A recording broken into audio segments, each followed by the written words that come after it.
And welcome back to the podcast, folks. It's me. I'm Dom. That over there is Joe. We're Hello. doing it. We're really doing it. We're here. We're drinking beer. Get used and that's to the it. end of that. Hello. As you can see or hear. Yes, well, everyone needs to be involved, which most of our listeners are sometimes not viewers. So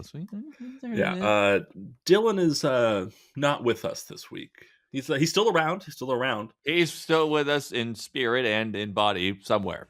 But, sometimes a boy's busy. He has to miss out on his duty on the podcast. Little boy's duty. I think we those know are your by search now terms, right, Dom? Are those your number one search terms? Under your suggestion, yes. Oh, whenever I log on your laptop that I've yet to see. Yep. I'm not even sure it really exists. You never see it because it never leaves this podcast table. This man's a professional, folks. The only person that bought a MacBook and only uses it to make their podcasts for the most part once a week. Literally, you should be editing with that thing. It must be going way better. But as we know, Dylan is going by Truck Dylan now because he bought that truck. This isn't even a bit. He literally is going by that now, and he said it. You will hear the episode previous to this where he does announce that, and he makes a big deal of it, of course. Yeah. So Truck Dylan is doing Truck Dylan things, and he's actually at a job interview right now.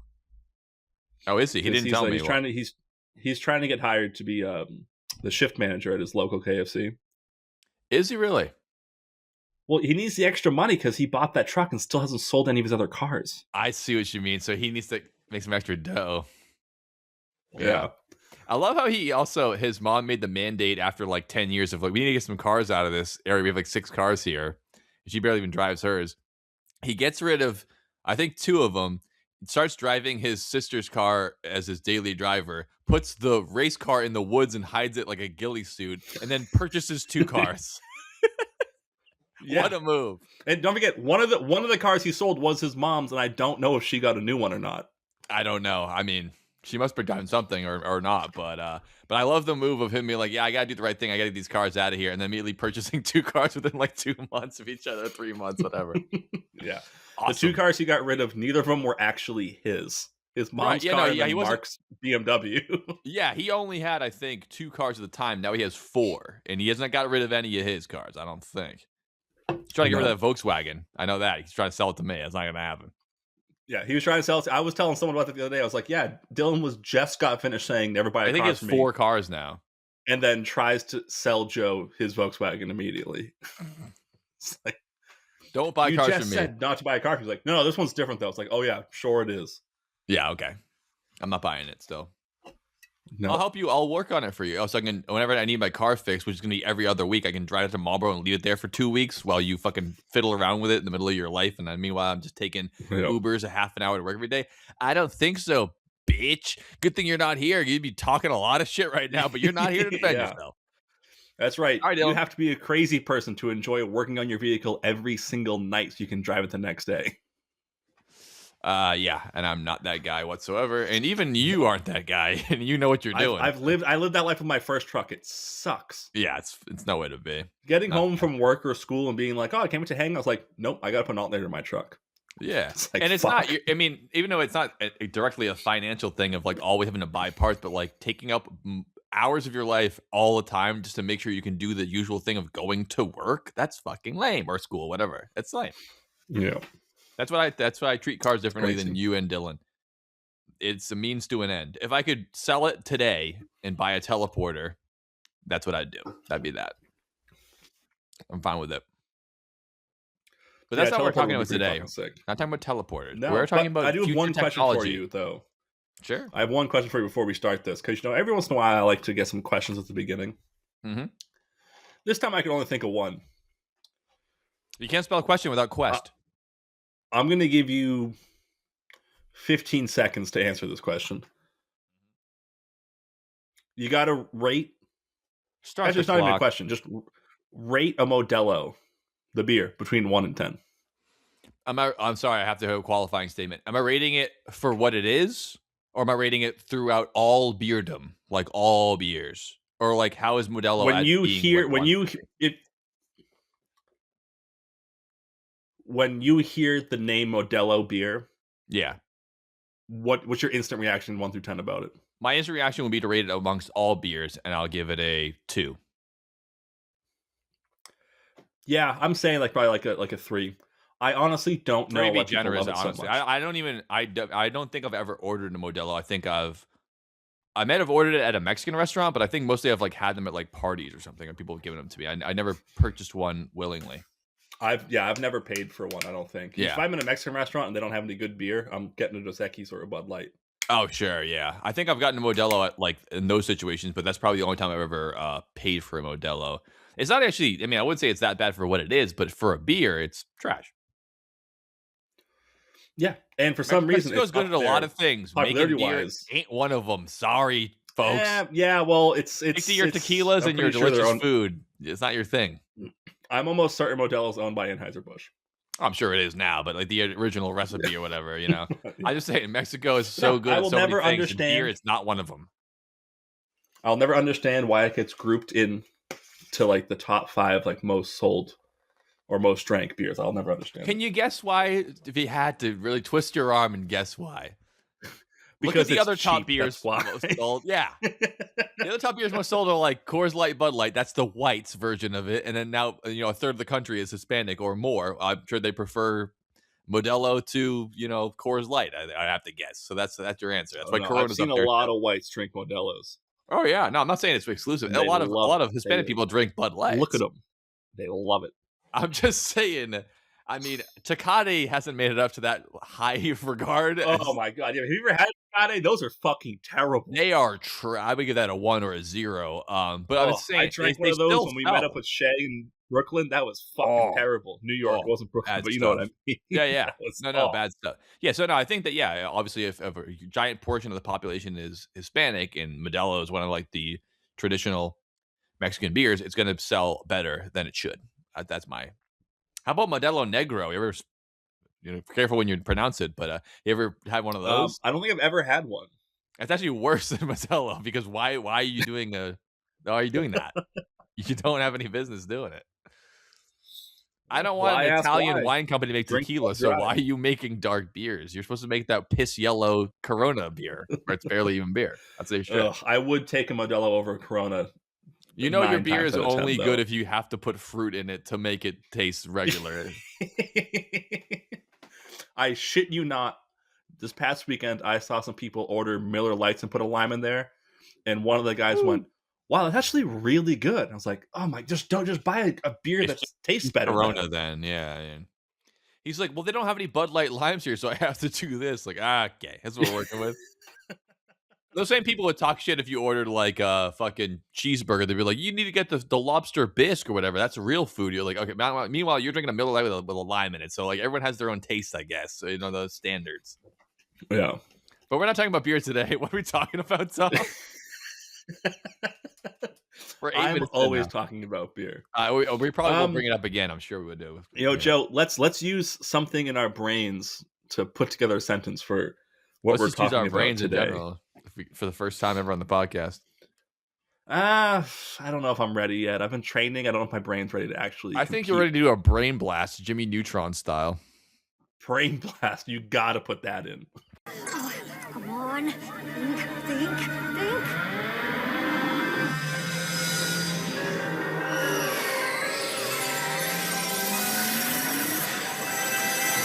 Brain blast! That's my favorite position, by the way. Jimmy Neutron style. The brain blast. And I'm getting brain and I blast off. Sorry, Mom. Oh man, It's not very nice to talk about. That's the worst thing you've ever said on here. And that is the funniest thing to call getting oral sex, getting brain. It's like, God Brain. damn. There's some really crass words for sexual activities. Getting brain is It's just people that are bored living on Urban Dictionary. Like, we're gonna throw this on. We're gonna throw this on. Ironically, people who are getting brain the most are not making that term up. They're just saying, I got sucked off last night. Very straightforward. But that's not what we're here to talk about today. He actually was on to something, folks. I did kind of throw us off there. That's on me. Joe, what are we talking about today? Today we're talking about brains, but in particular one neuron cluster that's been formed as part of this corporation called Cortical Labs. So basically, the premise is they've pitched it out to the public. Here's their marketing. They've trained a microchip laced with neurons. You know, those things that make your brain work, the nerve cells as they are, to play Doom, the PC game from the 90s. That you heard us right, folks. That's what they trained it to do. And there's a lot of implications here. There's a lot of details. And I heard the story and I was like, I want to talk about it on Toilet Wine today. So let's talk about it. Making a computer chip with a human brain cells that are helping it function and have learned to play Doom. So that's what we're here to talk about today. Yeah, when I first heard about this, my first thought was, oh, petri dishes of brain cells with wires coming out of them. I just never considered like, oh no, they grew human brain cells on a microchip. We're like, we're gonna use this to basically run a computer. Yeah, I thought for sure they would have had to take neurons from a living person, and they started trying to like incubate and like keep those. But they actually started with stem cells and turned them into brain cells, and then did it that way. Where I was like, wow, that is wild. They had to do an extra step to make stem cells into brain cells. Where I was like, damn, I thought they were just going to go right from like lop a chunk out of someone's head and stick it in a fucking plastic container. I mean, this whole thing is just weird as fuck. We're gonna get into it, but it's not normal. It's not. Yeah. If you, it is not a brain in a jar with probes in it. I mean, but it basically is though. It is and it isn't at the same time. It's not a brain in a jar with probes, but like it might as well be. They're definitely getting there. And I think if they had that option, they would do it. The reason why it's only a cluster of brain cells right now is because they can't do the thing where they take a brain out of your head, drop it in a jar with little probes, and make it play Doom. They would do it if they could. They're trying to build their way up to it. And also, they wouldn't just do it if they could scientifically or mechanically, also ethically, which they're going to start running into at some point here. But maybe we'll get into the big one. Maybe we'll get into how we feel about that as we go on. But maybe we should talk about like the actual process of this and how it works. Because my initial thought was, what the fuck are you talking about? I need more details. This is not real because how do you interact? That motherfucker is not real. Hit the clip. If I can still find it, I tried to watch the internet of that clip. Believe it. I don't give two but I am telling you right now, that back there is not real. It's how is it interacting with a video game if it has no input visually or audio wise, or like how could you even say it's playing the game if it's just like things are happening or whatever? So that was a huge step to get over for me, and also didn't realize it was integrated into it already computer hardware to enable it to actually, you know, send out signals and receive signals. Because I was like, what do? They put like a fucking USB cable into a pile of cells and we're like, yeah, play Doom. It's like, how? It doesn't even know what's going on. And I would argue it still doesn't know what's going on or whatever it is. They'd probably do an HDMI if they were going to do that, though. But, you know. You think so? Well, HDMI is not very good. Old ones that would go from the computer tower to the monitor with the like 12 pins and the 2 screws on the sides. Oh, those fucking thing, the VGA cables and those things. Well, the problem with those, Dom, is that they don't transmit energy, so they only transmit data. So that's why, you know, I know that. I'm something of an AV guy myself. Hit the meme. Yeah, apparently. Apparently, I never played Powerball, but yeah. So here's how it works, folks. They obviously didn't start out playing Doom. They're not crazy, right? They wanted to start a little simpler than that.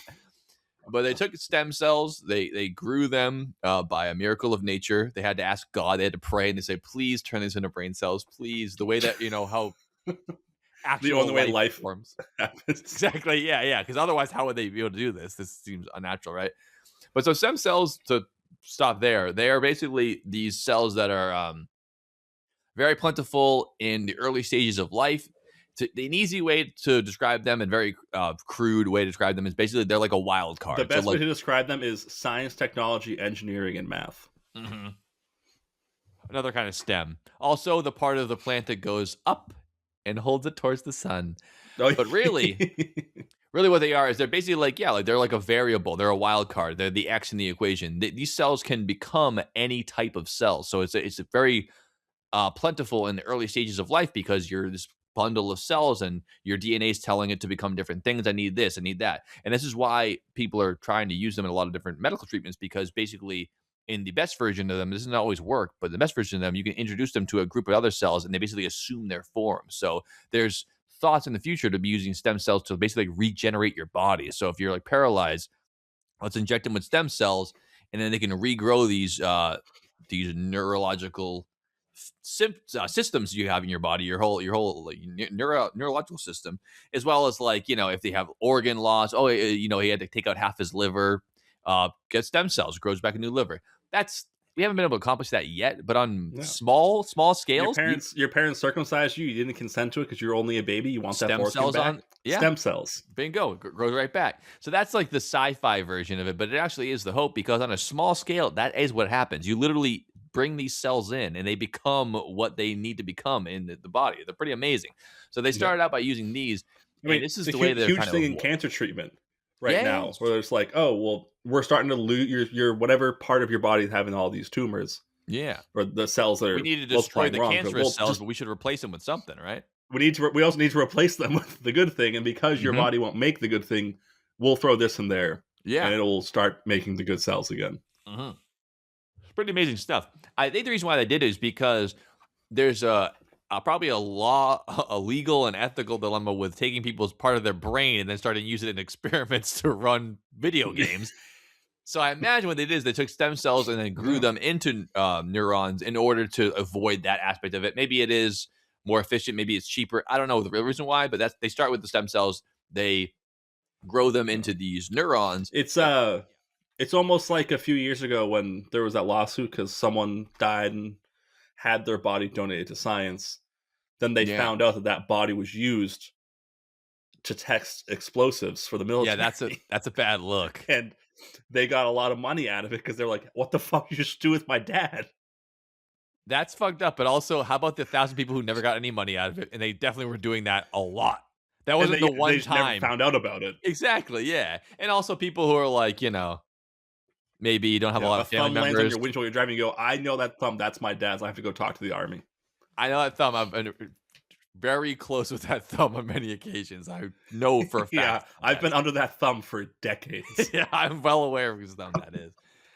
So yeah, maybe that's why I'm not really sure, and they're not really trying to say because they don't want to bring up half these things we're thinking about this whole idea of it. So basically, they take these neurons, and neurons are on the most basic level. They're chemically active, so they're in your body. They do take and receive chemicals, but the way they work is the same way that I'm moving and talking right now. It's electricity. It's just zapping electrons through them, and they're reacting to that. That's how they work. That's how our body works. I mean, I've said it before, but like basically how you're moving around with your hands and your knees and everything else, your finger knees.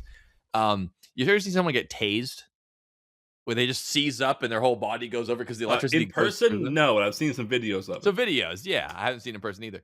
But the reason why when you're tased, all your muscles tense up and you fall over. It's not some magical thing. You're literally hijacking the neurons in someone's body and saying you're activating every muscle in your body at once. Yeah, exactly. So basically, every time you're moving around, you're just very slightly tasing each part of your body and moving it very slightly. We're very good at it because we've been evolved over millions of years. But that's all you're doing. That's why they do the shock therapy for physical therapy when you can't you're stuck in bed, you can't move your arm enough. Well, they just do little shocks to your muscles to keep They're them, doing it for you. Yeah, your brain can't working. send those electrical signals to you, so you can do it externally. Obviously, it's not as dedicated and detailed as that might be, but that's basically what's going on. So the same thing works for neurons. And so this is how computer chips work. This is, folks, this is a kindergarten's explanation of how they work. I barely know this.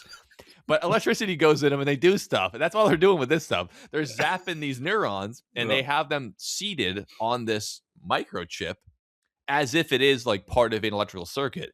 And it's about 200,000 of them, which sounds like a lot, but it's like, a fucking thimble amount of them.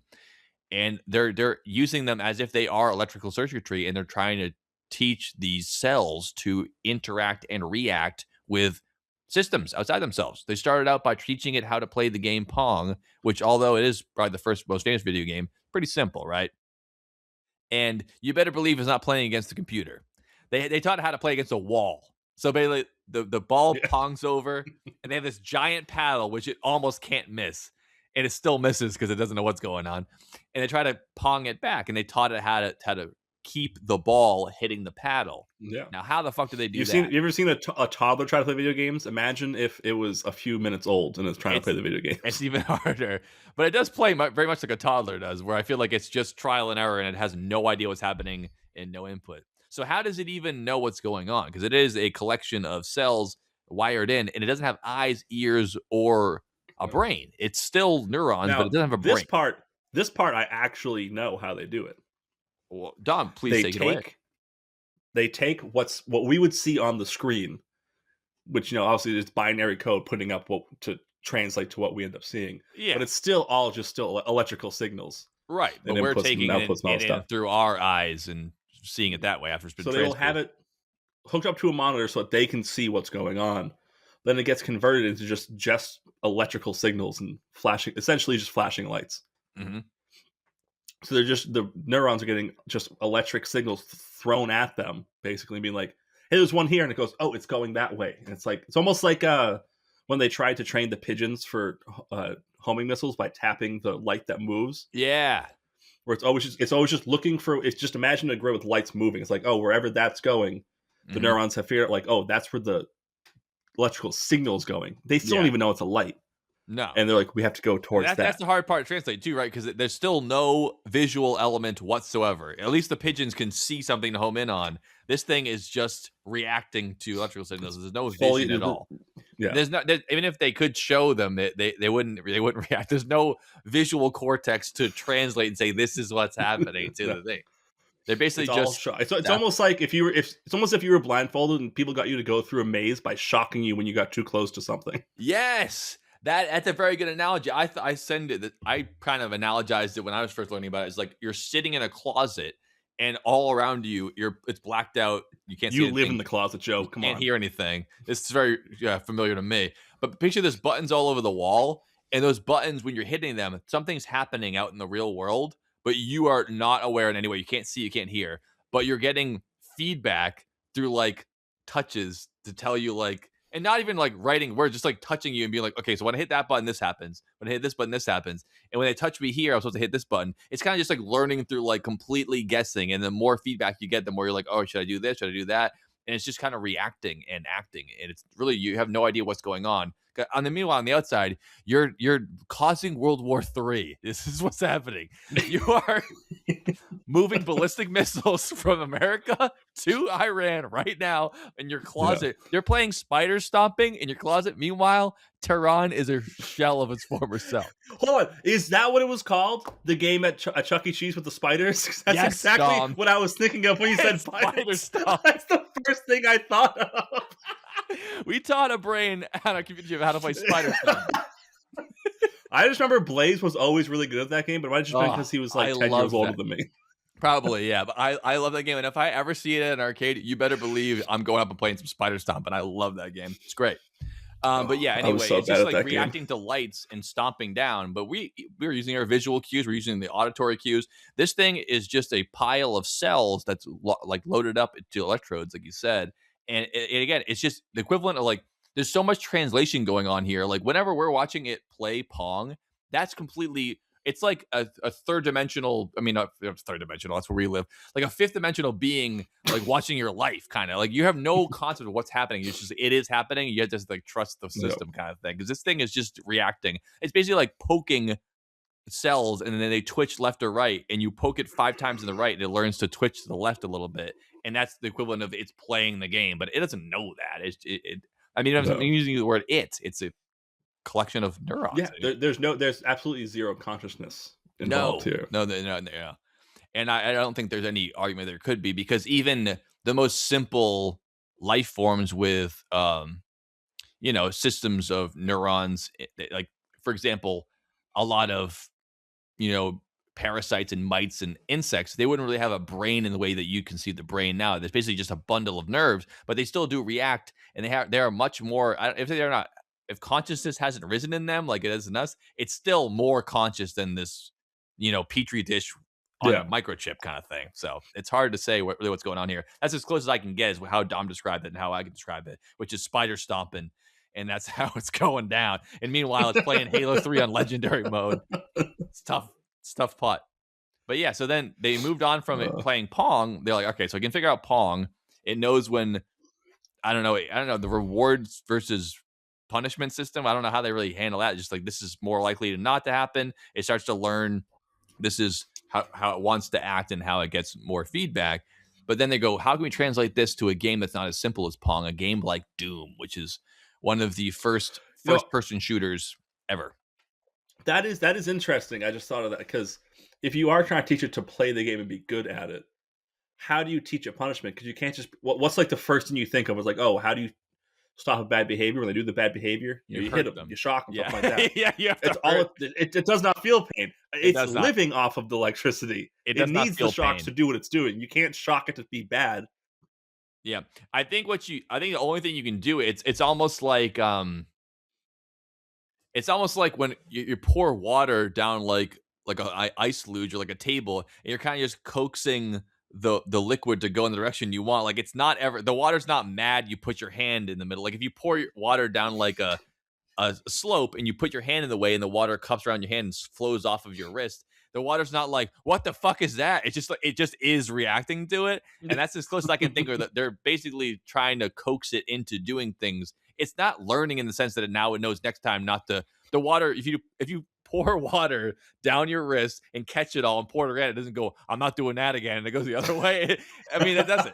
You still have to like always be on its ass. But I guess the idea is that once they can you do it enough, you pour the glass of water, it just stays in the glass, goes, not today. Not today. I fool me once, you can't fool me again. George Bush style. But yeah, I think that's the closest you can get, where it's like they are learning, but they're learning in the way that like you're forcing reactions out of it, and it's basically just like shifting and moving, and the electrical impulses are working a certain way. Also, I think we're understating how long this process has taken. It's been years since the first Pong game, so this is not a quick process to do this, which makes a lot of sense because this shit's fucking crazy, insane mode. I don't know how they're pulling it off, but it is pretty fun. I couldn't imagine playing Pong for years. It's pretty fun to watch the video of and also, by the way, the video is 5 minutes long, so you know this shit sucks at Doom. They got one clip of it shooting one guy. You're like, whoa, it's like 3 years of work. Like it sucks at it, and half the time it's just shooting the video of watching Doom is very intense. Yeah, I mean it's fun. We'll put the video in. Just the video I saw talking about it when they first mentioned like it's learned to play Doom, but not the way you think. It's not good. They go, it plays Doom like someone who's never seen a computer before in their entire lives, and it hasn't. And it hasn't, and it's not going to. Yeah, we're not talking the same videos, the video they put out, but yeah, he's like, is it going to be an esports champion? No, it's like, that is a crazy hyperbolic statement. It's not even going to be can play the game, dude. It's not being developed so it can play games. It's not being developed so it can play games. No, it's not. It's not. And I get that that's the point of it, but like the idea of being like, it's like me, like, playing fucking Halo and flying a spaceship and then being like, is he an astronaut? No, but he can fly a spaceship in Halo. It's like, it's not even close. Am I an astronaut? Why are you even bringing that in? That is a terrible comparison, because in the Hey Arnold movie, playing the bus driving game is the reason my hero was able to save the day when the bus driver passes out behind the wheel. Right. It's a terrible example because you just proved me right even more. It's fake bullshit. Thank you for that. But yeah, so I thought we talked more about like the implications of that and how it works going forward. I'm talking to you a little bit about what this company stands for, what they're trying to accomplish here. Because are they trying to make computer chips smarter, faster, cheaper? What are they trying to do out of this? And what does it accomplish growing these cells into a more efficient version of like a processing unit? And second of all, I want to talk to you about the donors that are paying into this, because one of them, a little bit exciting for the citizens of the United States. We are paying for this. I don't know if you know this, folks, but we're paying for it. And I want to talk about it a little bit. And third, the most important thing, we'll talk about the legacy of Doom, the video game. And we'll talk about that on the other side of this commercial break. Hold on to your hats, folks. Oh, yeah. We didn't hit the flush yet. Shit. Hit the flush now. It's spider stomping. Stomp your feet now. Spider stomping. So much fun. Spider stomping. Spider stomping. Yahoo! Spider stomping. The wacky fun game where you and your friends have to stomp the most spiders to win. Stomp those spiders before they escape. Watch them scurry. Spider stomping. Better hurry. Spider stomping. Stomp the most spiders and... I win! Yahoo! Spider stomping. Batteries not included.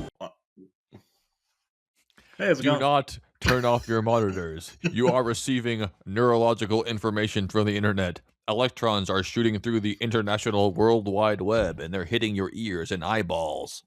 Welcome back. Is that what we would hear if the state emergency alert system wasn't just a test? That's the messaging that would follow. That's if it wasn't a test. This is not a test. You are experiencing true horror. It's a level 5 infection. Level 5. It's a hot virus. Your fingers turn inside to your lungs, spiders. and there's black You sputum wake up. everywhere. It's you.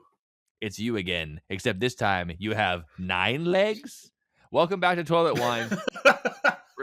We're talking about biological computers in the company Cortical Labs. We've already established how and if they've actually taught this amalgamation, this Did horror. you almost say why? I almost said we why. haven't We gotten have to not why said yet why. at We have not said all. why. I almost said why. You've been podcasting me for me with a while now. You know, I almost said why. We have not said why yet.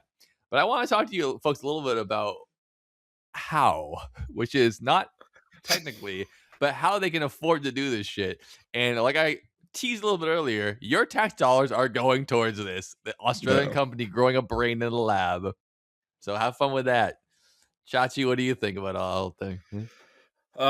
Well, during the break, I wrote down a question that I was going to ask during this.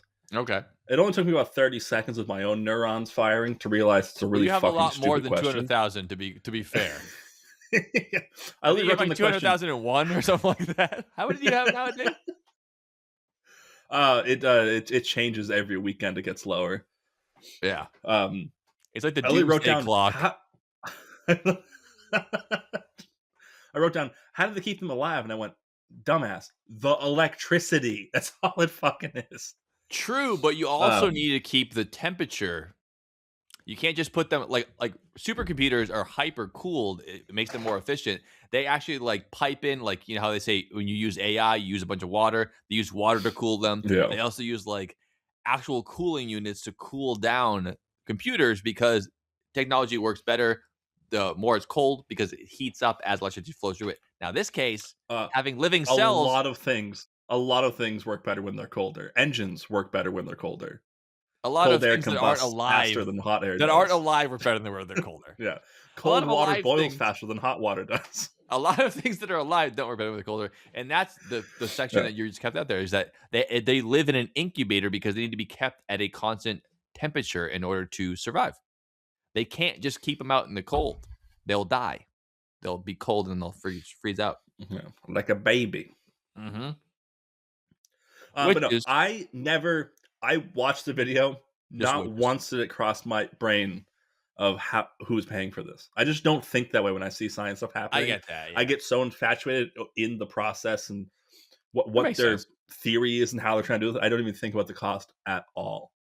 But yeah, I this agree. is That's the more fascinating definitely part. an extremely expensive operation they have going on. Oh yeah, this is not. And how are they making money at this point?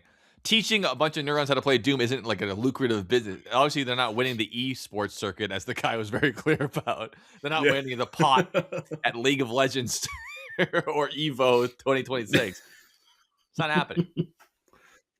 So actually, before I tell you the investors, I want to tell you what they're selling you, because they're not just selling. I thought they were selling you like access to like use the computer or whatever. They're actually selling you a device here, and that's just horrifying. And I like to read through it for us folks here. Actually, can I share my screen here? Can we even do that on here? No, right? I don't That's think okay. we've tried yet. We haven't tried. We're not going to. It's fine. But I'll show an image of it for the folks who are watching. Just be like Dylan and put your phone up to the screen. It works perfectly. Yeah. So when you go to CL1 on their website, that's the device that they're trying to sell you, which is, Cortical Labs 1.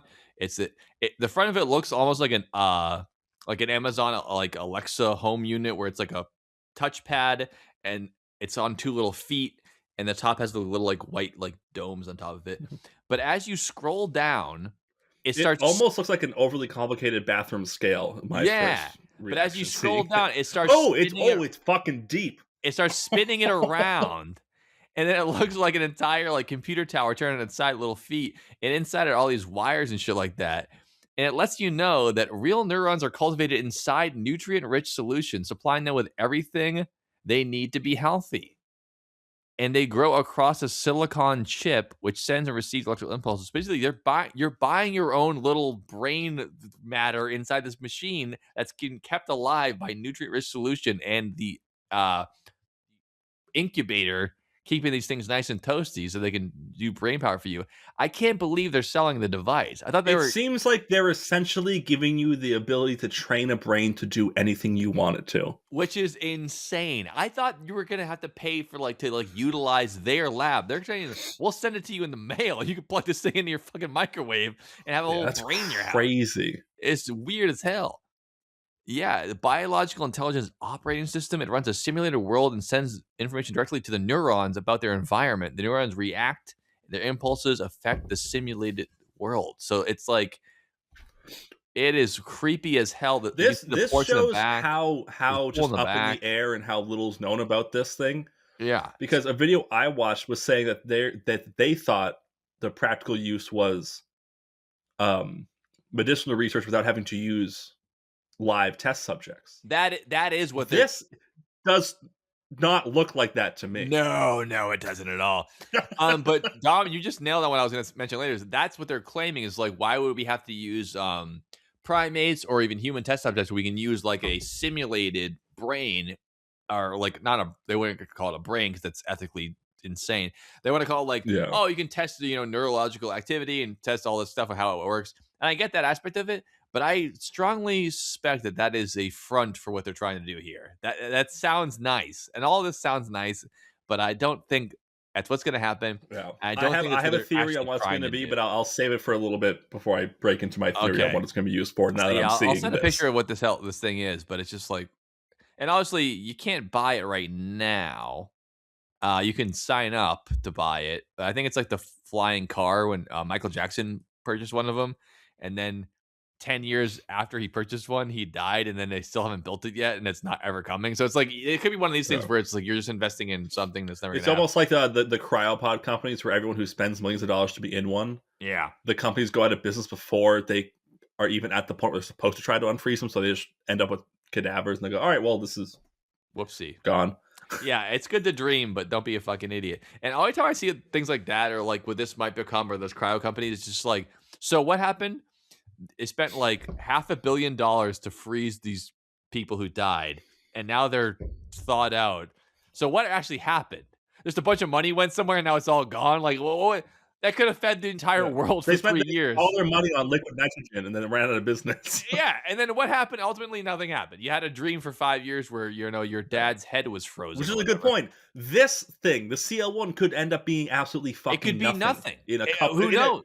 By the end of this year, It could it could be. no longer be in existence. But you're investing anyway. I guess that's the idea, get on the ground floor. But yeah, the CL1, yeah, wild stuff. So I also wanted to talk about part of the reason why they might be the why is what Dom was alluding to is like, let's see who's actually paying for this shit as of right now. Because right now they've had zero profit, which is understandable for not only technology companies starting out, but also biomedical companies. Like a lot of times it's like basically for 10 years, you're just investing and then hopefully it pays off at some point in the future. It takes a long time. There's a lot of startup money but here's who's investing in it. I like to mention a couple of the large players. They've raised approximately $11.6 million by their investors, with key backing from Horizon Ventures, this venture capitalist firms. Venture capitalist firms' job is to pool people's money together and then invest it smartly, and then make the money back for themselves. Also, Blackbird Ventures. Blackbird Ventures is an Australian company. This is an Australian company as well, which has companies such as Canva, Airwallex, and Zoox that are under their Dude, I have auspices. Canva on my phone. That's how I made the missing Wallace poster. That's under okay. So that's under Blackbird Ventures Canva. The The missing Dylan Wallace Joe poster. Basement Podcast has put money towards the CL1. We put it more By, than that. not our own money, by ad revenue. We've done it. Yeah. And Zooks, which is a subsidiary of Amazon, is also Do they sell under, zucchinis? they sell they sell Jason Mantzoukas merch online. And that's fun enough. That's It's good. fun, whatever. But the more interesting thing to me was more that that there's another venture that really, even if you're not The involved Venture with, X card from Capital One. yeah, even if you're not involved with the Dylan Joe Basement podcast and you don't have a Canva stocks, there's a venture called InQtel, in-q-tel. Now, have you ever heard of that venture capitalist firm or that investment bank or whatever it might be? Tell. InQtel, yeah. I don't think so, because Intel isn't really in business much anymore. But No, it and is Intel. A good hint that it's not Intel. It's closer to CoIntel Pro, if that's any kind of hint. It's gonna be something I'm not gonna be happy to hear. I can tell you that much. Yeah, and it won't be because one of the major investors is the CIA of the United States of America. Now, why do they want it? Now, why might they want That it? that lines up with my theory. Well, yeah. So, yeah, that's what I thought of. Like, not only is it crazy that this process, what's going on here, it's also that your tax money is already invested in this by the CIA. So, I mean, I don't know what they want out of it. Maybe me and Dom can kind of shoot our ideas out there and see what comes back, see how our neurons react to that knowledge. But I thought that was interesting that the CIA is one of the major investors in this process, out of this Australian company growing brains in a lab to play Doom, which I'm sure the CIA is thrilled about that. Like, we're going to play Wii Tennis. No, Doom. Doom, Killing please. demons. Yeah, please. Please work it up to Call of Duty Black Ops 3. Teach it how to shoot people as fast as you can, please. Yeah. Teach you how to shoot? Oh, we were going to teach you how to Dougie. Absolutely not. Not with our money. Well, yeah, no. guy How who to had to Dougie shoot. should be on the back burner. That's a subscription based only. But yeah, so I think the CIA wants to buy some of these things and see what they can do. But I don't want to talk more beyond that because I want to give you your shot to, if you want to say what you think is going to be going on with this in the future, if you have to guess. I don't think it's just about medical testing or if it's about medical testing at all, if that's the case. That's a good front, though. So it's a good front. This is because of the podcast we're on, I'm going to say this is my theory. I'm not going to say it's the first thing I thought of, even though it is. This is my current theory on what this is going to turn into be. Yeah, any good scientist, you should be able to take new data and kind of change your mind or whatever. I got that. We've talked about this before in person, I believe. Joe, have you ever seen the anime called Psycho-Pass? I have not. Have you heard of it? There's no, a good chance that when I told you about it, we were very not sober. It's not. You're not talking about Hero Mask, are you? Because I've seen that. No. Okay. No. I probably talked to you about Psycho-Pass because of Hero Mask, though. Okay. No, I'm not aware. If you want to give us a quick crash course on that, I'd be happy. So Psycho-Pass takes place in the future, like hundreds of years in the future, to the point where next Sunday, it's kind of what Singapore is doing now, where everything's so heavily, such heavy surveillance that there is no crime. Yeah. But and the punishment's pretty rough too. Like if you chew gum, they beat the fuck out of you with a cane. Yeah. Or if you spit gum out. Well, instead of beating him with the cane, they have these. They have like regular police, and it's not shoot to kill. It's it's always detain. That's what they do. Okay. But for the criminals that are really bad, they have these groups of. They're not vigilantes. They're criminals that are being used. Basically, it's like we're going to kill you or you're going to work for the government. So it's a Suicide Squad. Yes, there are criminals that are where either you need to die or you can work for us. They get these special guns so everyone has a Psycho-Pass, and it reads, basically your crime level in your brain. Okay. So it's like, oh, you throw a piece of trash on the ground, that's wrong. You might spike from a 200 to a 210. Okay. You kill someone, you're going to spike from a 200 to like an 800. Okay, yeah. Their gun reads So your there's only about psychopath. 600 between throwing a piece of trash and killing I'm somebody. making this shit up, Joe. I Okay. watched the show 7 years ago. I didn't know if that was the numbers. I was like, wow, it's a short range there. Wow. I thought it'd be But like 2 you million. point your gun at when someone is breaking the law, which you know because the cameras everywhere are pointing at every single person, so reading you your always know what's psychopath going all on the all time. the time. Ballsy When move. the cops point their gun at you to Mhm. try to get you to stop, if your psychopath isn't high enough, the gun won't let you kill them. It can only stun them. Ooh, that's a cool concept. I like that. And if your psychopath is high enough where you're a threat to everyone around them, then you can kill the person with the gun. Oh, the United States police force could really use this technology. And I bet Yeah. they want the first part with the cameras, and then the second part, they go, we don't like that part. We like the part where we can shoot every time at anything, not the second Yeah. part. And That's a cool the idea. big thing about the show is that they keep finding these people that what they call them criminally asystematic, because they can commit Criminally these crimes ace. in their they're Asexual. they can commit crimes and their psychopaths won't rise Because they it's don't not even know like they're doing it? Or they don't care they're doing it or whatever? it's they found a way to hack the psychopath, especially is what ends up being the case. Yeah. It's almost like even serial killers know they're doing what they shouldn't do, but they enjoy doing it. It's almost like if you're So even Jeffrey Dahmer would have mentally one of the unwell. highest psychopaths of all time. Yeah. Or like if someone like could like hijack your body and you could kill somebody but you weren't conscious of it, then your psychopaths wouldn't go up because you wouldn't be aware you're doing anything wrong. So then that way you wouldn't feel guilty and it wouldn't have that spike, right? Okay.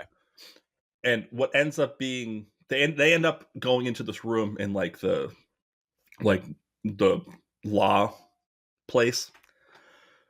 You know, these words are not my forte. People know this by now. We all know that by But basically, essentially, they find out the way they find out how psychopaths is conceived. Who makes the rating? Who busted a nut to make this thing? And it is a room of hundreds and hundreds of brains in glass jars plugged into a network, consciously between Now we're them, coming around. ranking what's good, what's bad, and they come up with an average for what is shit. a good versus a bad person. Wow. So it is. So it's it is essentially objective, not neurons subjective. plugged into a network Yeah. making decisions Wow. on a global scale. That's horrifying. essentially what Psychopaths is about. And Wow. that's what I thought of when I saw that they were using neurons to play Doom. Mm. Is it's going to be a brain in a jar, and it's going to be stuff like this. That It might that's not probably, be controlling the crime, but it could be we're going to control armies that way or something like yeah, that. I think that might be a lot closer to what they want to actually do with it.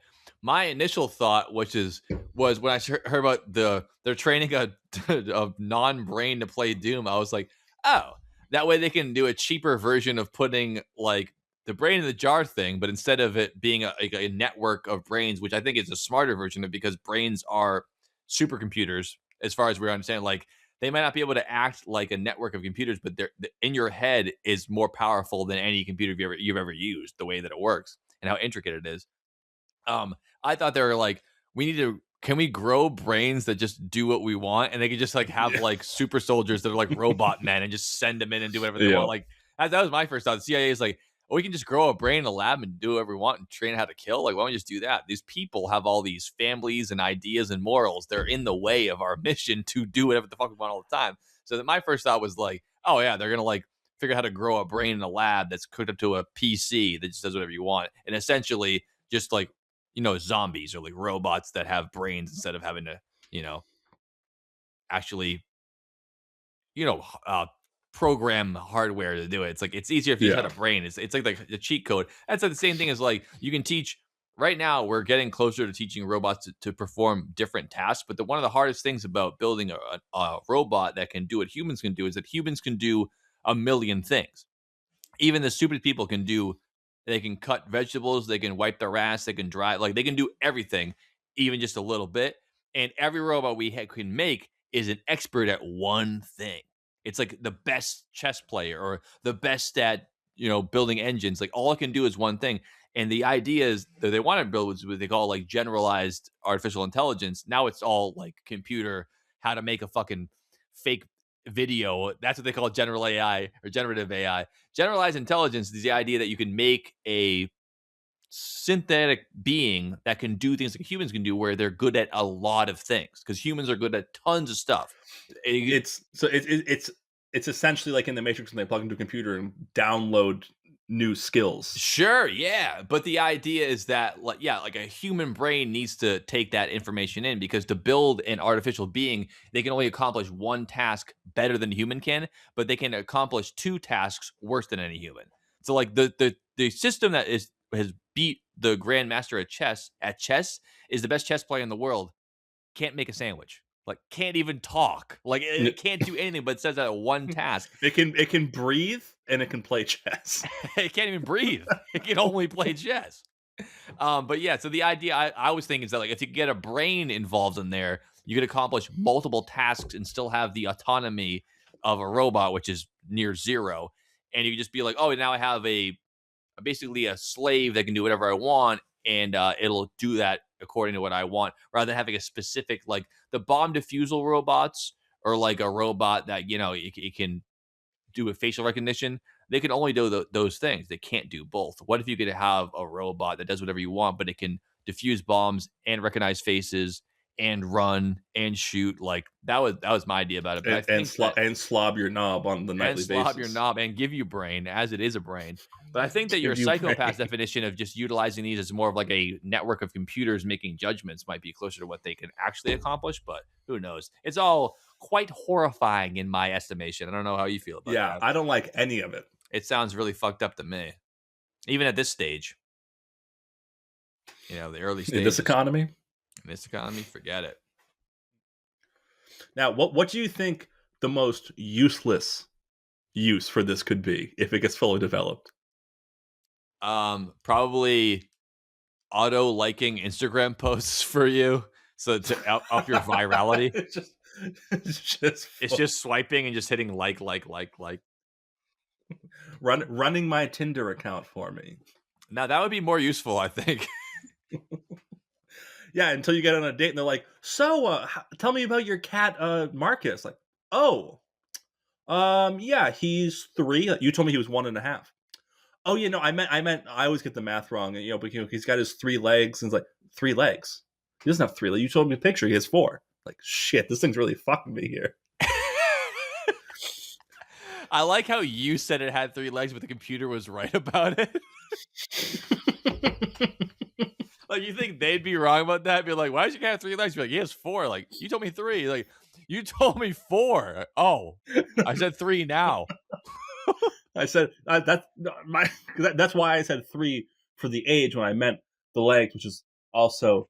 I always mix up my cat's age with how many legs he has. When he was 4, it was so easy. Ever since then, I've had such a hard time. I really can use it. It's all gone downhill ever since my cat turned 5. Why? Doesn't match his number of legs anymore. He turned 5 legs. He's 2. So yeah, that could be what happens. I don't know. That's a good question though, Dom. It's hard. What is the stupidest use for it? I don't know. I don't think the stupidest use for it is much. The stupidest use for it is semi-successfully running a podcast. Yeah, that would be. Yeah, I'm basically a brain locked into a petri dish right now, doing this stuff we always do here. But I wanted to ask you a larger ethical question. Maybe we should save that until the last segment here, though, because I think this is the most important part for me. As far as like we've already established, like what it's trying to do, what it might be doing. But I want to know, like, when is it become unethical to even try to do this? Like, when is it? As of right now, stem cells turning into neurons on a glass plate, nice and warm with nutrients, so that they can shock the thing. No one has stopped them, and no one's tried to. And the CIA is actively investing in it. So, not to say that they're the arbiter of morality. Certainly, the opposite is. But I would be curious what you think is like. I got a great way to fill some time then before we get into the big heavy hitting question. Please, I know exactly what to talk about. Thank you. Yeah. Go ahead. The year is 1992. Our very prestigious. I'm born, and the world's never been the same again. Ginger of the podcast is born. The top 5 songs on the Hot 100 Billboard are "End of the Road" by Boyz II Men, "Baby Got Back" by Sir Mix-a-Lot, Jump by Criss Cross, Save the Best for Last by Vanessa Carlson, and Baby Baby by TLC. Wow, But that's what a not the year. most important part of this year. The most important part is in 1992, I believe it was 4 or 5 men started developing the video game franchise called Doom. id Software, I believe. I don't know if they're called at that time, but id is what they became. Yeah, id basically referencing the three parts of your mentality made famous by Sigmund Freud, as I call him. The id, the ego, and the superego, meaning your conscious brain, who you think you are, and your animalistic brain. Animalistic part is the id. You know when you walk The up id. to a person eating a cheeseburger, and part of you thinks, well, And you that's a say, higher, give me that. that's high in calorie content, and then one goes, give me that. That's id. Sorry, go ahead. So they start developing Doom. They have it ready by 1993 because it's kind of a fine line there where early computer games where it's like, oh, this is so like, it seems like it's so advanced, but Doom And is it actually is. a very simple game. I They mean, got it for us done now, fairly yeah. quickly. Also, they had It hit- Wolfenstein already. They worked up from Wolfenstein, so Yeah, like they same had, team. yeah, they figured out how to like do like the simulated 3D graph. It's not 3D. It's a 2D game, but it feels 3D. It looks 3D. Yeah. But the program doesn't know it's 3D. It hit the shelves in 1993 and it took the world by storm. It was a very very famous Storm. thing where kids in college that had computers they would buy Doom, and you could tell who had Doom on the floor of your dorm because you could hear screaming and like yelling because like, oh, we almost got it, almost got the demon. It is a crazy concept for a yeah. game. You're a space marine by yourself on a world full of demons that are trying to kill you. Had they already established that you're on Mars and there's an open portal to hell on Mars? It's something I don't know when they first established that. I don't know. It's kind of confusing. You're in I've space played the and there's original game a hell bunch in of times. space. It's a fucking awesome concept for a game. They especially at the time. might tell you everything, but as a child playing this game on my dad's computer, yeah, clicking through anything that had words and just going out there to shoot demons in the face with a shotgun. It's the main thing. Yeah. Then learning what guns shoot what and how Yeah. many shots from each gun does it take to kill each different demon. Yeah. I mean, I remember playing it like you have to play at, like uncles' houses and stuff. I was never allowed to have it myself, obviously, but like I was legitimately scared and thrilled by playing Doom. It was like the most violent and fun and crazy game. Yeah. It's bloody, but like not super because it's all pixelated. It's almost like, Yeah. well, it's more than 16-bit, but not by much though. I think it is. I mean, maybe on the Is PC it it's not, 16? but Could when be. they ported it to the Super Nintendo, I believe that's what it was. Yeah. Oh, I didn't know they had it on Super Nintendo. They had it on Genesis and Super Nintendo. Yeah, after it started PC, then they Oh. ported it. That's It's obviously the it looks only worse game. and it runs worse, but it's the same game. Yeah. That's probably one of the only games I've only ever played on, other than like kids games. Yeah. It's one of the only games I've only ever played just on PC. That's obviously the way to play it. My dad had it on honestly, I bet the reason my dad had it is because he knew Mickey, and Mickey probably Mm. put it on a floppy disk and brought it over and downloaded it onto the computer from Yeah. that. Although, Because he had cheat codes. You could go to the menu and like click on a button, and it would bring up all these different words that you didn't know what they said, and you could click on them. It would bring you to a random, like almost like custom levels. Yeah. Well, it was one of the first modded games ever because people got a hold of the source code. And I don't really mean to get ahead of you there, but one of the two creators, the two heads of Doom, he released the source code for free. He was like, go nuts. That's when I first Have fun saw with it. the version of Barney Doom, where you shoot Barney and Barney keeps running at you. I was like, this is wild. I'm way Yeah. too young to see this. And obviously, Beavis and Butthead Doom, where you have to kill Beavis and Butthead inside Doom. This is around the time when the game was coming out. Oh, Early that's, modding. neither of those are the ones I thought you were going to say. Okay, yeah. Well, tell me about it. There's this Stud. one also right on the line with Barney and Beavis and Butthead. Very perfect for the time period of the 90s. They had Seinfeld Doom, where you were inside Jerry's apartment in different buildings, and you're Seinfeld. chasing down like Newman and Kramer and stuff like that. Amazing. I mean, come on. I mean, For all you this is such a developers out simple there, game. People release the programmed source it code. their Texas onto their calculators, the T85, Texas whatever the hell those Instruments. calculators are. Yeah. Yeah, people have programmed Doom onto those. I saw it today, you can program it onto a PDF file And I'm not talking about the slang for pedophile people using the Holy internet shit. now. You can just play it without. That's crazy. You can code it into a PDF file, and it's in black and white because there's no color. But like, you can play. I've seen someone play the game on a PDF. Like they're playing Doom on there. Like that's crazy. You know what I saw Again, today? dumb, People are simple, teaching but neurons on complicated. microchips how to play this game. No shit. We should do a podcast about that. That sounds fascinating, if true. Dude, sick. But I don't like many games when they first made this. I don't think they were expecting it to be what it ended up being. They're No. still making Doom games to this year. Mm-hmm. Not to mention, have you ever seen the Doom movie? One of Dwayne The Rock Johnson's first starring roles. I have, and it was when the Doom 3 came out, which is not the real Doom 3. It's when Doom got bought out by When someone Doom else. 3 came to Xbox. And they completely didn't make it like Doom at all. They made it like they tried to copy Halo and Resident Evil. And the game is scary, legitimately. And the movie is bad, legitimately. If you've ever seen it, it's not good. I've seen it a bunch of times for a couple. Okay, so you know it more than I've only seen it one time, and I was we have it on DVD. The first reason I watched it a bunch is because I was like, brand I don't recognition. know, when did that movie come out? I was probably I'm gonna like say 8 years old when it came out or something. 3, 2004. 2005. So I was 2005? 9. So yeah, that's Okay. the perfect level of CGI violence where I loved it. Yeah.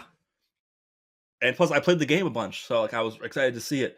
And the Yeah. entire movie is like an hour and a half build up just for the last 10 minutes where the guy he's going to die, he injects himself with adrenaline, then it goes into first person mode.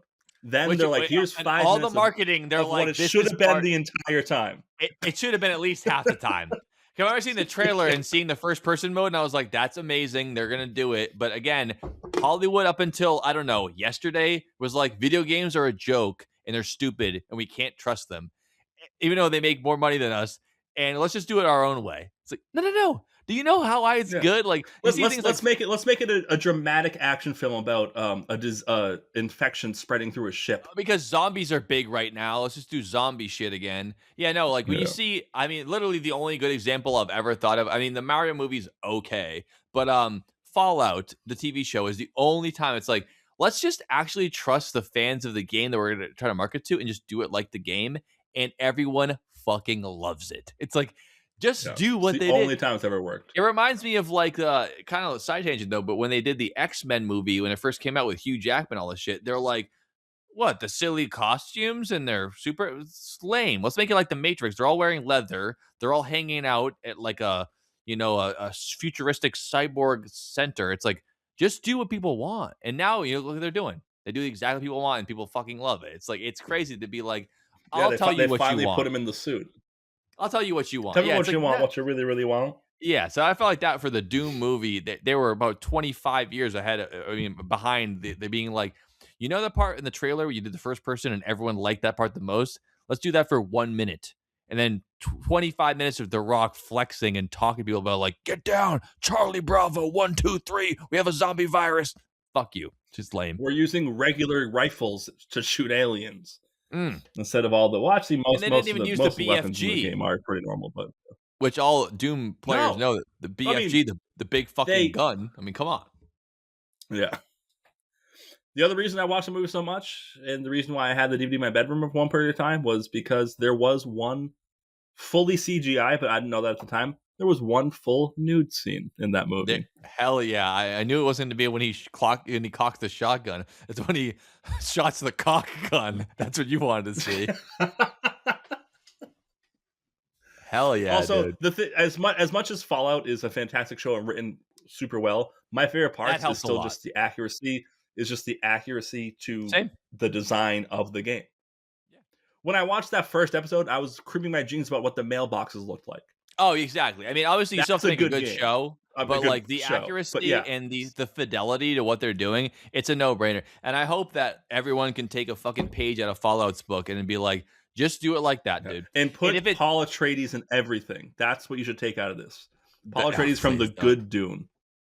Oh, okay. I was gonna say like, Chalamet's doing enough work. I don't need him in more stuff. No. Twins Peak, Dune, the mayor the in guy from Portlandia, Twin that Peaks. guy. Yeah, that guy. Yeah, he rules. I've still never But seen the new Dunes because I love the old ones so much, and I'm it's scared of how good the new ones are going to be.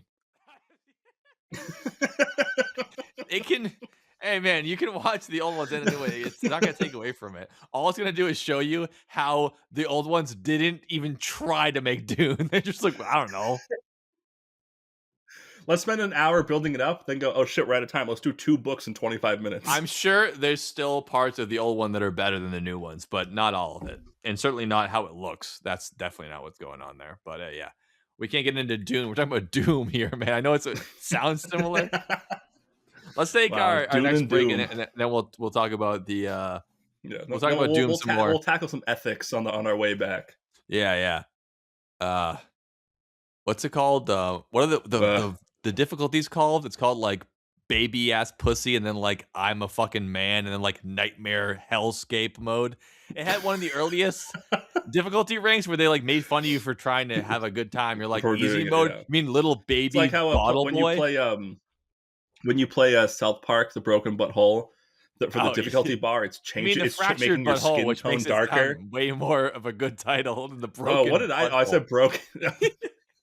It's like a double entendre. If you make your character Irish man pale, it's the easiest version. If you make him like it's harder.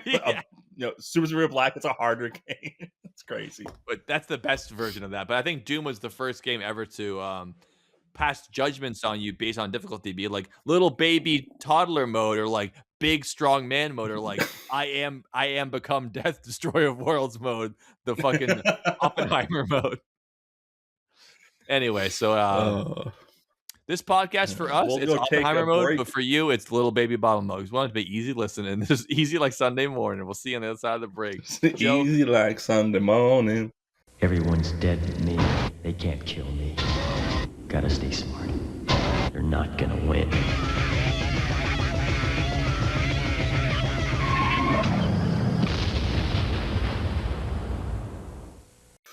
Well, let's go then.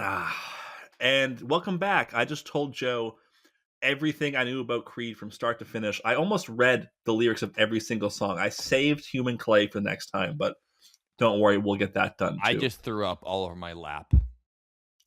He did that a lot over the past hour and a half while I was telling him about you can't our see Lord that, and Savior. But my lap is stinking vomit and black sputum. Yeah, it's almost like the time I helped Tim take Samson, his dog, to the vet. And on the car ride back, I went, Tim, my lap is wet and warm. He went, oh, maybe he must have peed on you. We pulled over, turned the light on. Nope, the dog threw up on my lap. Wet the towel, Tom. I threw up in this man's bare lap. Wet the towel, Tom. We were about 15 minutes from getting back to my parents' house, so I just had to deal with it. Get back, we wiped everything off, walk in, change my pants. The next time I took him to the vet, I wore like essentially breakaway pants. Yeah, prepared. The first part was so that it was plastic, so it would slide off, and I wouldn't feel anything. The second part was if it didn't happen, I could act like I'm getting called into the game and just rip them off. That's a good move. Planning ahead. I had a pair of breakaway pants one time. I ripped them off one time, and I was like, that was sick. Time to button up 30 buttons. I thought you did which I had seen the basketball court. Not worth it for the bit. It's when they pull the breakaway pants off, and then the buttons go flying off and bouncing across the court. Like, that's the last time you're going to use those. You're supposed to break them away slowly, like you're unbuttoning a jacket, not like ripping it to shreds. But that's the whole selling point, right? Yeah, it's funny. Breakaway pants, I don't see those anymore. Those are fucking toast. Because you know what's easier than ripping the buttons off? Pull your pants down, but they're wearing shorts underneath. I think America's gotten over the idea of people pulling their pants down. If you're wearing sweatpants, they will go around your shoes. It's fine. Yeah, you're not wearing a pair of jeans here, folks. I honestly think it was just the visual of seeing someone pull their waistband beyond their ass cheeks, and people were like, that's dirty. Because like it's the same thing. You wear 10 pants, pull them off the regular way. It's fine. Oh, you must have dealt with this being at a Catholic school. Go in the hallway and tuck your shirt in. Why can't I do it right here? I can't believe that's what you said. It could have been any number of things. Having to do with breakaway pants. Yeah, no, I would just yank your belt open, or belt area, and just tuck it in. But of course, that never happened to me, Dom, because I was always tucked in. Just kidding. I still tuck. Yeah, you tuck just like Ray Finkel in Ace Ventura, Pet Detective. Yeah, I tuck strong. And it takes a lot of tucking. You ever heard of an Ouroboros, a snake eating its own head or own tail, rather? I'll leave you with that. Is that when you stick your dick up your own ass? Excuse me? I did not say that. If that's what I painted a picture with, and then I did a great job insinuating, but I didn't say it. Didn't say that. Oh. Who's to say? Mm.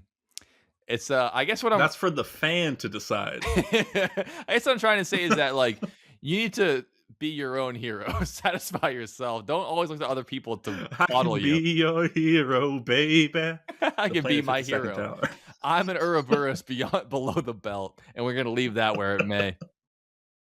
Anyway, we're talking about All ethics. right, what are we actually going to talk about, Joe? ethics. No, I wanted to Business pose. ethics. Put that clip in. Put that clip in I'll do it. I'll do it. from Billy Madison. I will. I choose business ethics. Mr. Gordon, the American business environment has fundamentally changed following the insider trading and savings and loan scandals. Explain business ethics and how they are applied today.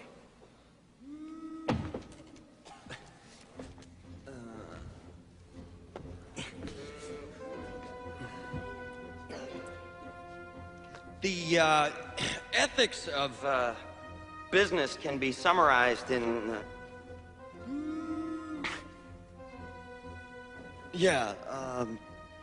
See, ethics are. The thing about ethics. I want to pose this question to you, which is my initial idea. Obviously, this sounds creepy, sounds weird. And my coworker who was talking to me about it, he said, like, isn't it kind of fucked up that as soon as you put brain cells together, the first thing you do is send them to hell, have them fight demons? Like, yeah, it does. It sounds kind of fucked The up. first thing they did was have him play Pong. Right. Play Pong first. But I'm curious what you think about this, because I'll divulge my formulating ideas that are always moving around. Is that like, when does it become, or as of right now, I think a cluster of neurons, about 200,000 on a plate, hooked up to a computer chip, playing this game. Not really playing the game. Again, it's playing the game in the same way that water rolls down a hill and you push it around. But it is doing something. When does it become you're now enslaving a human being to do something? Like when, how far along does it have to make it, whether changing the activity or changing the brain function or changing the amount of biomatter? When do you think, Dom, does this make it like, okay, now we're crossing the line where like actually it's going to become a legal issue, or at the very least like an ethical problem of like, what are we even doing here? Because some people would say it's now, but I don't think it's now, but it seems like it could be in the future. When do you think it's the line? Yeah, it brings up the first thing I thought of was, well, first off, how old are these neurons? Are they keeping that 200,000 alive long? Are the same ones that are playing Doom the ones that also played Pong, or did they learn what they used from the ones that played Pong to improve on growing new neurons to play Doom? Like, I would assume there it's an the age second thing one, but here? I don't know, and they don't mention it because they probably don't want people to know. But I would assume they're doing Exactly. new ones. I don't think they're teaching But the Pong ones how to play Doom. I think they're teaching a new set how to play Doom based on the results of how to teach them to play Pong. That's my guess, but I don't really know. yeah, that's probably what it is. I think this is similar to the argument of how much can you change in a vehicle before it's a new vehicle? The ship of Theseus.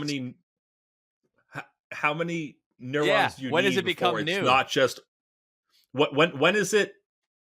When does it change from a group of cells taking electrical impulses to being like a living being? This is the exact question. Because there's a difference. There is a difference, but it is a philosophical I don't argument. think this at this point, it's this to me. This is no different than experimenting on bacteria. It's just interesting. It's an organism that's alive that is just going through a process without realizing it's going through a process. Mm-hmm. And I can see that. Yeah, at some point, I do think they will bring this to a point where it is going to be fucked up that they're doing it. But what would that point be, though? Because that's the question. I don't know that. I know it is the ship of Theseus question. It will. I think it will depend on, like you were saying, 200,000 neurons That's nothing. That's nothing, right? Compared to what we have going on.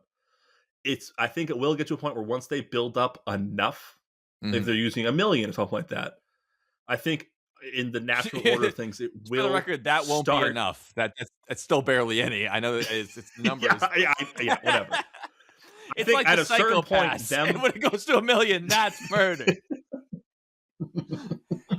it's trillions in our brain, but yeah. I hear what you're saying. Yeah. No, I think at a certain point, at a certain number, I mean, because as you said, there's stem cells being taught to be neurons. Yeah, which means they're going to be following. Essentially, in their father's footsteps. Since there's nothing saying that it won't. They will follow the path that our neurons do and start consciousness.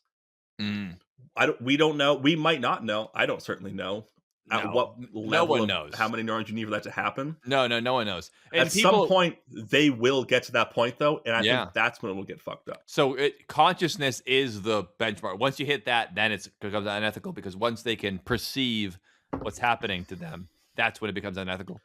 Yeah, I think so. And it could be a little thing as seeing a reaction in the neurons because they lost the game. That at first they'll be brushed off as like, oh, that was just like a fluke. That would have to be part of the training. Then they'll start noticing like, oh, every time this group of neurons on computer chips are playing Doom and keep dying, they start reacting a certain way. It's like, oh shit, something's happening here that isn't just them relaying impulses. Okay, I can see that. I would think that would be way before the consciousness part, because I think they're hoping that it starts reacting negatively without them obviously putting in information. Like, I think that they're hoping that's like level 2 out of 20 is like it starts like reacting to losing without them having to tell it to do it. But you're thinking at that point it's already conscious. Because I mean that's hard to say that that's consciousness, because obviously like plants can like grow towards the sun. Oh yeah, no. And are they conscious because they're reacting according to stimuli without a direct stimuli? I don't think that's exactly consciousness, but it's obviously an open question. I mean, this is the point where something I already thought was complicated ends up being even more complicated than I thought it was going to be. I think so. And that's why I wanted to dig your brain in about it. And no pun intended. But like, I think that even the number of neurons connected is still an argument openly in science. That gives rise to consciousness, because science doesn't say if you get X number of neurons connected, that becomes consciousness. They don't even know what consciousness is. They think there's reasons why it might happen, but they don't even know you could actually hit a number or hit a structure that becomes conscious. I mean, they don't even know what animals are conscious. They have an idea, because most mammals, they think, well, probably, yeah, they have similar brains to ours. They react similarly. But even then, they don't know where the threshold is. Like you said, just quickly for the audience, the ship of Theseus is the idea that like, how many parts of a ship can you replace before it becomes a new ship? Same with a car. Like, if you replace every part of it, is it the same car? You've been sitting in the same car the whole time while you replace it, but like, is it the same thing? And I think that's the same idea with consciousness. Where I recently learned it's a big thing in airplane restoration. Where I just saw the video the other day where it was I forget. This is the only time I wish Dylan was here right now. Some World War II fighter plane thing. Yeah, where they found it. Like they had the report that like it crash landed safely in the forest in 1943, whatever. Yeah, and they were finally able to get to that part of the forest where it was after 70 years. Damn, and they found like 6 parts off of it that were usable. Yeah, so they rebuilt the plane off of those 6. Every single part was brand new except for like a throttle lever. And like stuff like that, and they're like fully restored plane. It's like it's a new plane. Yeah, I think that. I mean, ultimately, it's just It's objectively like, what do you think it is? Like, is that enough to make it that? Because part of the story is that it's the crashed plane. You found some parts and you built around it, or was it a new plane? You found 5 crashed parts and stuck it in there. The same thing happened, but depending on how you look at it, it's completely different, right? You didn't build around it; Yeah. you added to a plane. In one version, it's a new restored plane. In the other version, they used a couple of old crashed parts to add to a brand new plane. So, like, what is it? It's not. I don't think it's actually an objective way subjective way to look at it. Be like, it just is that or not. And I think that consciousness might be similar, where it's like, I don't think there's like a last domino you can put down before you knock it over and go, that's consciousness. I think it might be a gradient in which there's some things that are conscious, but not as conscious as we are. Certainly not as understanding as we are. But like, even just like, is there a level of consciousness where you're like in and out of it, or you're barely you're perceptive a little bit, but not really? And is there like a version? Oh, the human version is like the understanding and recollecting version of it. But is there a version where you're like almost conscious, but not, but a little bit? I don't think there's one extra thing you can put in. I don't think there's one throttle lever you can put in and go, now it's the plane. Like, I don't think there is. I think it's completely. Yeah, there is a huge step between we're making neurons being like we're making a human. Yes, of course. But what's the human part? Again, is the plane just the outside and you put all new engine, all new, and it looks the same on the outside? Or is it if the plane is all the engine parts in the inside and you do a completely new outside and it's still the same plane? Because even though it looks different, it's still the same inside as it was outside. Like, what's like an argument against it would be like, oh, you can't do that. You're creating life. You can't just torture life like that. But an argument for it could be like, hey, that 3D printed steak using protein, look at that dead cow.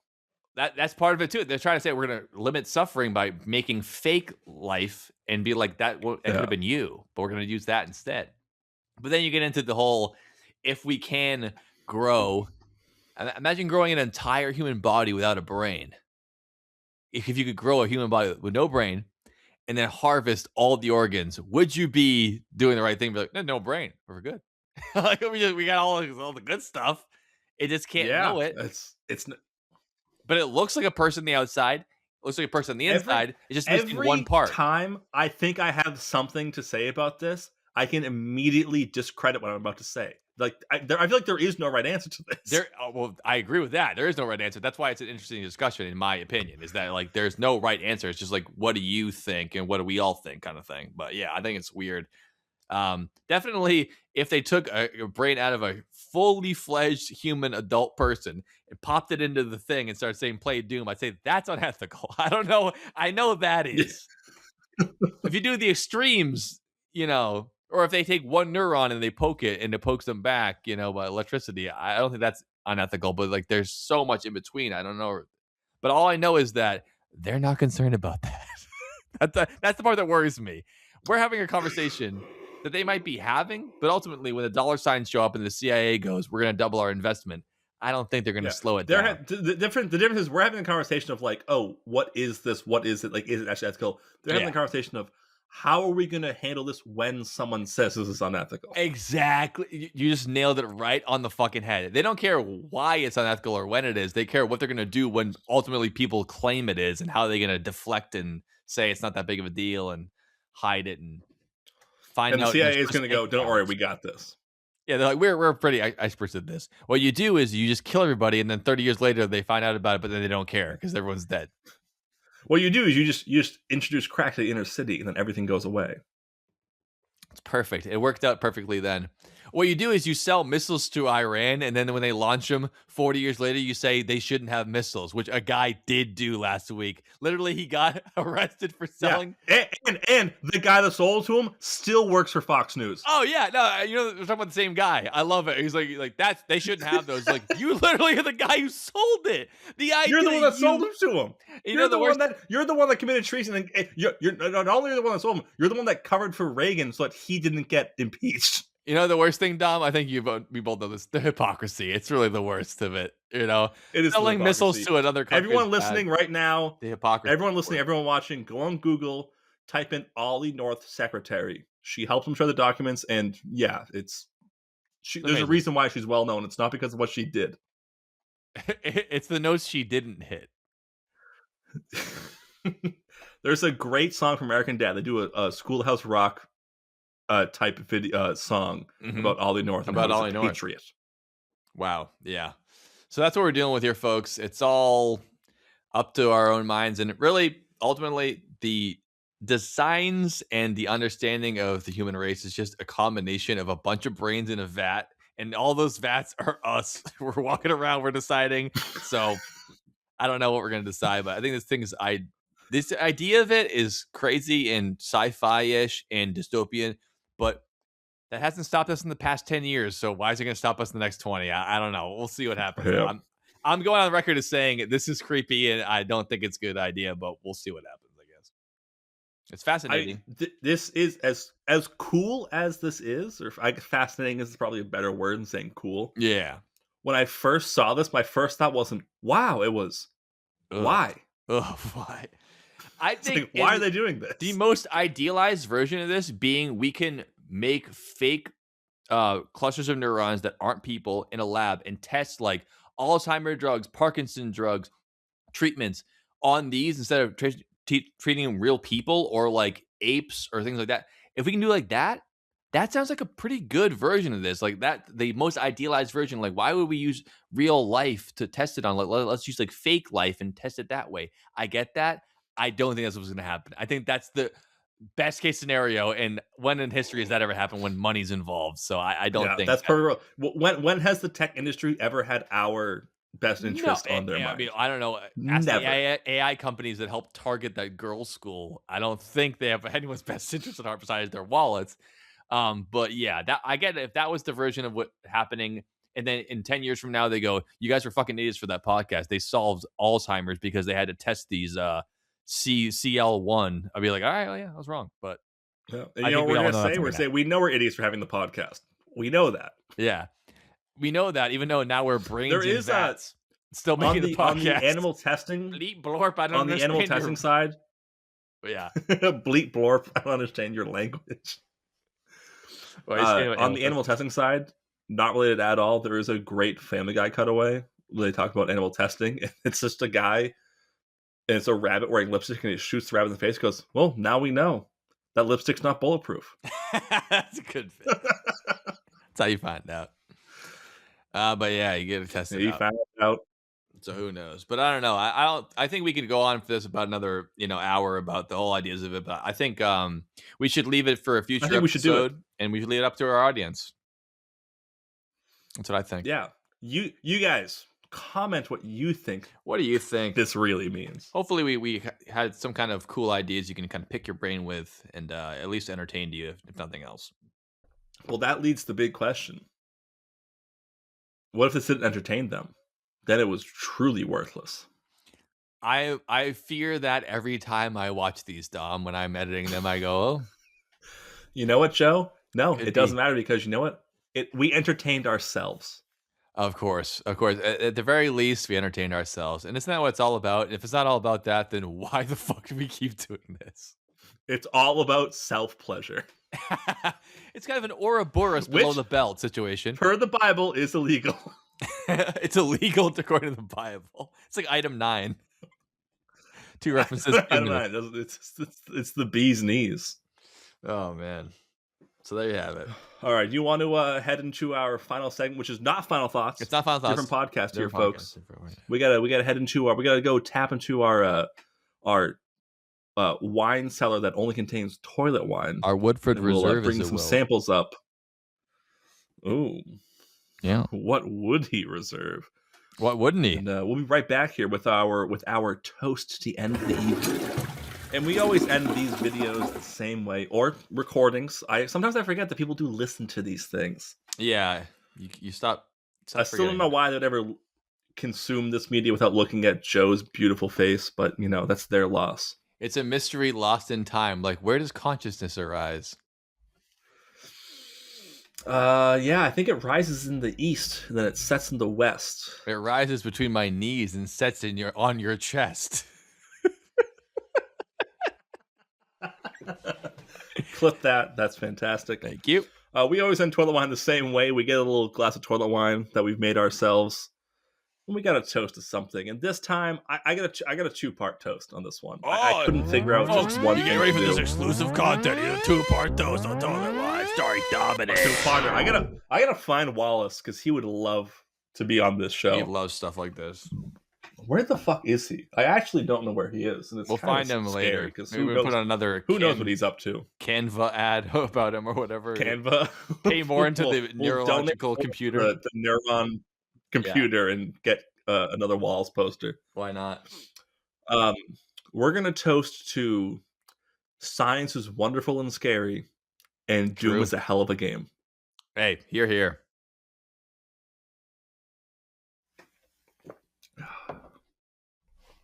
Ooh, that's good toilet wine. Whoo, yeah. You know, we gotta make a video one time where we actually make our own toilet wine.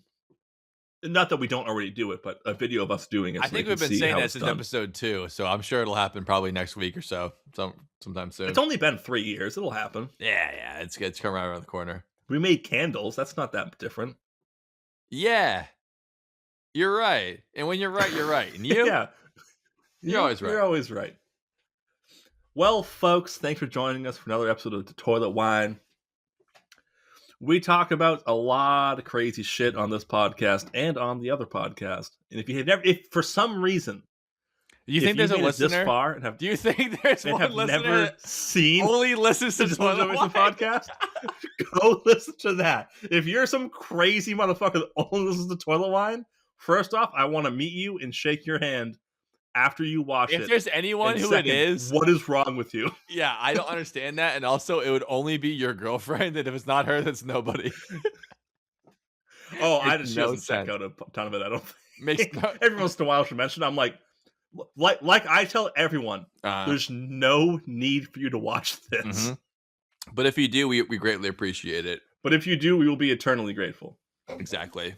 So another great episode of TWO Toilet Wine, obviously. We'll see you guys next week. Hopefully by then, either there's 3 things could happen.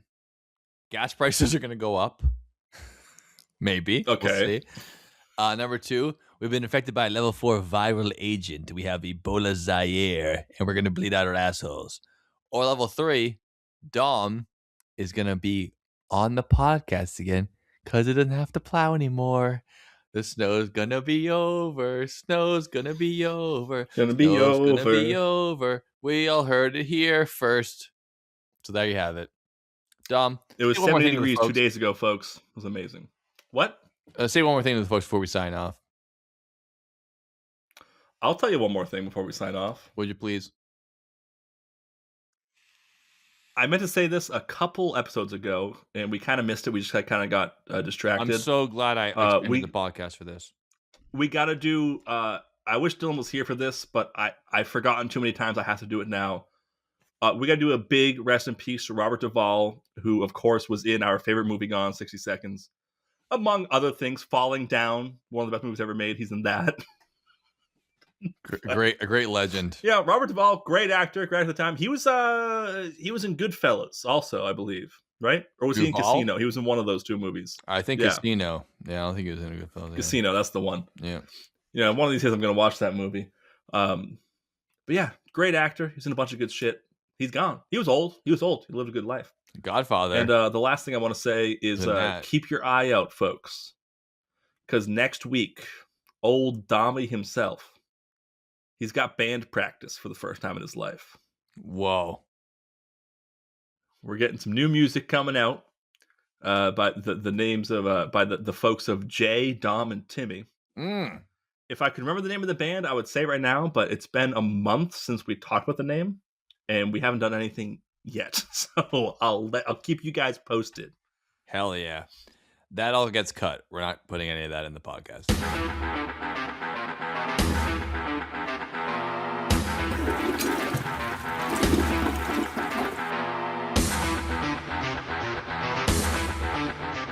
I don't know if I'm ready yet. I've been training. I don't know if my brain's ready to actually. I think you're ready to do a brain blast, Jimmy Neutron style. Brain blast. You gotta put that in. That's my favorite position, by the way. Jimmy Neutron style. The brain blast. And I'm getting brain and I blast off. Really, you have no idea what's going on. Meanwhile, on the outside, you're causing World War III. This is what's happening. You are moving ballistic missiles from America to Iran right now in your closet. Yeah. They're playing spider stomping in your closet. Meanwhile, Tehran is a shell of its former self. Hold on, is that what it was called? The game at Chuck E. Cheese with the spiders? That's yes, exactly Dom. What I was thinking of when you said spider stuff. That's the first thing I thought of. Pour water down your wrist and catch it all and pour it again. It doesn't go, I'm not doing that again, and it goes the other way. I mean, it doesn't. You still have to like always be on its ass, but I guess the idea is that once they can you do it enough, you pour the glass of water, it just stays in the glass, goes, not today. Not today. I fool me once, you can't fool me again. George Bush style. They go, it plays Doom like someone who's never seen a computer before in their entire lives, and Yeah. it hasn't. and it hasn't, and it's not going to. Yeah, I think it rises in the east, and then it sets in the west. It rises between my knees and sets on your chest. Clip that. That's fantastic. Thank you. It's a hot Your virus. fingers turn inside to your spiders. lungs, and there's black You sputum wake up. everywhere. It's you. It's you again, except this time you have 9 legs. Welcome back to Toilet Wine. You kill someone, you're gonna spike from a 200 to like an 800. Okay, yeah. Their gun reads. So your there's only about psychopath. 600 between throwing a piece of trash and killing I'm somebody. making this shit up, Joe. I watched the show 7 years ago. I know, I didn't know that was the numbers. I was like, wow, it's a short range there. They end up going into this room in like the law place. You know, these words are not my forte. People know this by now. I said that's why I said 3 for the age when I meant the legs, which is also. I you're always so mix pretty. up my cat's age with how many legs he has. When he was 4, it was so easy. Get down, Charlie Bravo 1, 2, 3. We have a zombie virus.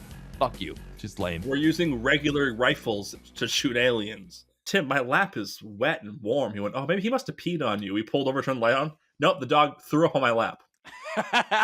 Wet the towel, Tom. I threw up in this man's bare lap. Wet the towel. Tom. Stinking vomit and black sputum.